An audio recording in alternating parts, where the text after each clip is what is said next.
Hello friends, अगर आप बिहार दरोगा, बिहार पुलिस, मान लीजिए बिहार के किसी भी एग्जाम्स की तैयारी कर रहे हैं तो राष्ट्रपति पर महाभियोग टॉपिक बहुत इंपॉर्टेंट हो जाता है। और मान लीजिए एग्जाम्स देखिए आने वाला है तो ये बहुत इंपॉर्टेंट हो जाता है, समझे ना। यहाँ से क्वेश्चन बहुत बार आया है राष्ट्रपति पर महाभियोग और राष्ट्रपति का चुनाव से, यहाँ से क्वेश्चन हर बार बहुत बार आता है, समझे। तो हम लोग आज राष्ट्रपति पर महाभियोग टॉपिक को कंप्लीट करेंगे। 5 मिनट दीजिए, 5 मिनट में देखिए समझ में आ जाएगा, ठीक है। तो देखिए कि पहले ये समझिए कि लोकसभा और राज्यसभा में कितने 245 सीट है और लोकसभा में कितना 545 सीट है, ठीक है ना। लेकिन चुनाव 543 पर ही होता है। 2 सीट हम लोग पीओके के लिए बचा के रखे हैं, मतलब कि दिखाते हैं कि हमारा वो अभिन्न अंग है, उसको हम कभी भी ले सकते हैं, ठीक है। तो 2 सीट मतलब कि चुनाव 543 सीट पर ही होता है, ठीक है। तो इतना पहले समझिए।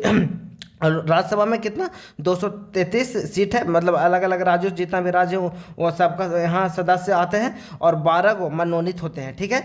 तो अब हम लोग समझ गए कि लोकसभा में कितना सीट है, राज्यसभा में कितना सीट है, ठीक है।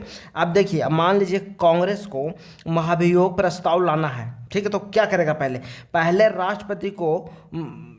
राष्ट्रपति को सूचित करना पड़ेगा 14 दिन पहले। लाने से 14 दिन पहले राष्ट्रपति को सूचित करना पड़ेगा, लिखित सूचित देना पड़ेगा कि हम आप पर महाभियोग प्रस्ताव ला रहे हैं आपको हटाने के लिए, ठीक है। तो वो सूचित कर दिया, ठीक है। करने के बाद वो कांग्रेस लोकसभा या राज्यसभा दोनों में से कहीं से भी वो महाभियोग प्रस्ताव प्रारंभ कर सकता है। लेकिन प्रारंभ करने से पहले जिस भी सदन से वो स्टार्ट करेगा महाभियोग प्रस्ताव, पहले उसके लिए जितना भी सदस्य है उसका 1/4 भाग सहमति पहले करना पड़ेगा, सहमति देना पड़ेगा, सभी स्टार्ट हो कर सकता। पहले 1/4 भाग जितना भी सदस्य है, जैसे राज्यसभा से स्टार्ट करता है तो 545 का 1/4 भाग उसको सहमत देगा, तभी वो स्टार्ट कर सकता है, ठीक है। तो जो भी सदस्य उसको सहमति मिलेगा, कोई भी सदन से स्टार्ट कर सकता है। मान लीजिए लोकसभा से उसको सहमति मिल गया, 1/4 भाग 545 सीट है, तो यहाँ मतलब कि कितने लोग हैं, 543 सदस्य हैं, 2 सीट तो पीओके के लिए है, ठीक है। तो 543 सदस्य है, उसका 1/4 भाग मतलब इसको सहमति दे दिया गया, ठीक है, लाइए, ठीक है। लाने के बाद फिर दोनों से किसी सदन में ला सकते हो, जैसे इससे स्टार्ट किया तो इससे सहमति मिल गया तो इसी से स्टार्ट किया, इससे सर्च किया तो 2/3 बहुमत से पास कर दिया लोकसभा में। मतलब कि जितना भी सदस्य हैं, मतलब कि उपस्थित सदस्य नहीं, जितना भी सदस्य है लोकसभा में उसका 2/3 बहुमत से पास करना पड़ेगा, समझे, लोकसभा से। और वैसे ही फिर राज्यसभा से पास करना पड़ेगा, समझे। तब जाकर उन पर महाभियोग प्रस्ताव है जो उन पर लगेगा और फिर राष्ट्रपति है जो हट जाएंगे, ठीक ना। फिर 6 महीना के अंदर उनका चुनाव होगा। हाँ, और सुनिए एक बात और सुनिए कि इस पे मतलब कि इस पे भाग कौन कौन लेगा, लोकसभा राज्यसभा में भाग कौन कौन लेगा, तो ये समझ लीजिए।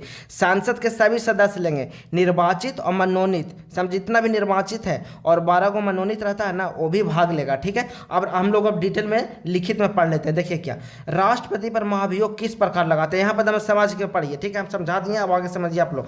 महाभियोग चलाने से पहले राष्ट्रपति को 14 दिन पूर्व लिखित सूची दी जाती है, समझे ना। राष्ट्रपति पर महाभियोग किसी भी सदन से प्रारंभ हो सकती है, लोकसभा से या राज्यसभा से, किसी भी सदन से प्रारंभ हो सकती है। जो सदन से महाभियोग प्रारंभ करना चाहता है, मतलब जिस सदन से महाभियोग प्रारंभ करना चाहता है उसे अनुमति के लिए 1/4 मत की आवश्यकता होती है। मतलब कि जिस सदन से प्रारंभ करेगा उस सदन का 1/4 मत की आवश्यकता होती है। 1/4 मत मिलने के बाद वह सदन 2/3 बहुमत से पारित करेगा।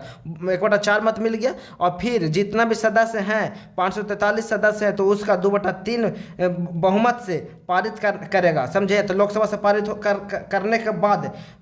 करने के बाद दूसरे सदन में भेजा जाता है, फिर दूसरे सदन में भेजा जाता है। और भेजने के बाद यदि दूसरा सदन भी 2/3 बहुमत से महाभियोग प्रस्ताव को पारित कर देता है तो राष्ट्रपति पर महाभियोग लग जाएगा और राष्ट्रपति को पद से हटा दिया जाएगा और 6 महीने के अंदर राष्ट्रपति का चुनाव करना पड़ेगा। फिर से चुनाव होगा 6 महीने के अंदर। महाभियोग एक, देखिए कितना बार पूछा, महाभियोग एक अर्ध न्यायिक प्रक्रिया, ये भी बहुत बार पूछता है। ये डाटा याद रखिएगा, बहुत इंपॉर्टेंट है। 1/4 सीट और डाटा दोनों याद रखिएगा, 1/4 ये मत याद रखिएगा। और महाभियोग एक अर्ध न्यायिक प्रक्रिया, महाभियोग एक अर्ध न्यायिक प्रक्रिया। महाभियोग कितना, राष्ट्रपति महाभियोग कितना आर्टिकल में है, तो याद रखिएगा 61 में है।